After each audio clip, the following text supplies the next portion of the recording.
আজকে আমার পিছনে যেটা দেখায় মানে এটা এত বড় বৃহত্তম র্যালি, এটা হলো কি শিলচর জেলা কংগ্রেসের কমিটির পক্ষ থেকে আজকে এটা বৃহত্তম আন্দোলন করা হয়েছে।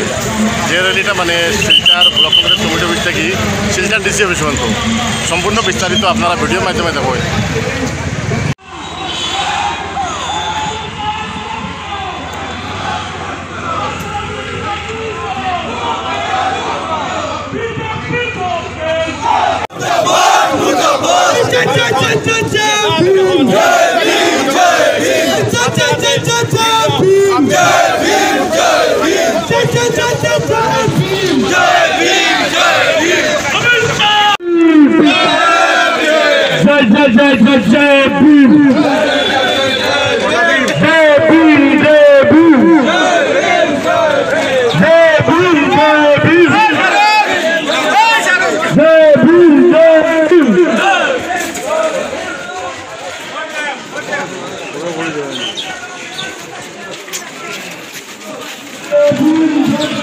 তো এই যেটা মানে র্যালি দেখার সামনে এটা এখন যাব কাছাড় জেলা যেটা ব্লক কংগ্রেস কমিটির পক্ষ থেকে আজকে যেটা, আর এটা এখন ডিসি অফিস পর্যন্ত যাব এই র্যালিটা।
বিচার চাহিয়ে লজ্জা দেবেন না, কোনো বিচার নেই, যেভাবে ইচ্ছে সেইভাবে তারা দেশ চালাবে।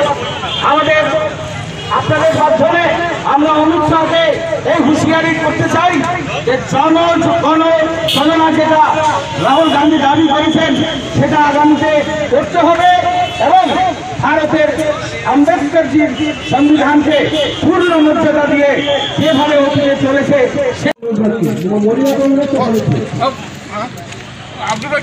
আজকের র্যালিটা মানে কিতার জন্য এটা শিলচর যে র্যালি চলে কংগ্রেস ব্লক কংগ্রেস ইয়েটা লাগে। গৃহমন্ত্রী উনি পার্লামেন্টে বলেছেন যে আম্বেদকর একটা ফ্যাশন হয়ে গেছে। আচ্ছা আচ্ছা, ঠিক আছে, আম্বেদকর এখন একটা ফ্যাশন। হ্যাঁ, ওইটা না বলে যদি ভগবানের নাম ডাকা হয় তাহলে বলে ঈশ্বরকে পাওয়া যাবে, স্বর্গে যাওয়া যাবে। আম্বেদকর কি ফ্যাশন? হ্যাঁ, উনি আমাদের গর্ব। উনি ফ্যাশন না, উনি সংবিধান লিখেছেন। ঠিক আছে, মানে এটার উপরে রইলেন। ঠিক আছে, রাজনৈতিক দলের আন্দোলনটা হয় ভোটের বাক্সে। পরদিন যখন এই ভবেশকলিতা এবং আসাম প্রদেশ বিজেপির নেতৃত্ব যখন এই রাহুল গান্ধীর ব্যাপার নিয়ে তারা রাস্তায় বেরোলো, তখন যখন সাংবাদিকদের প্রশ্ন করা হলো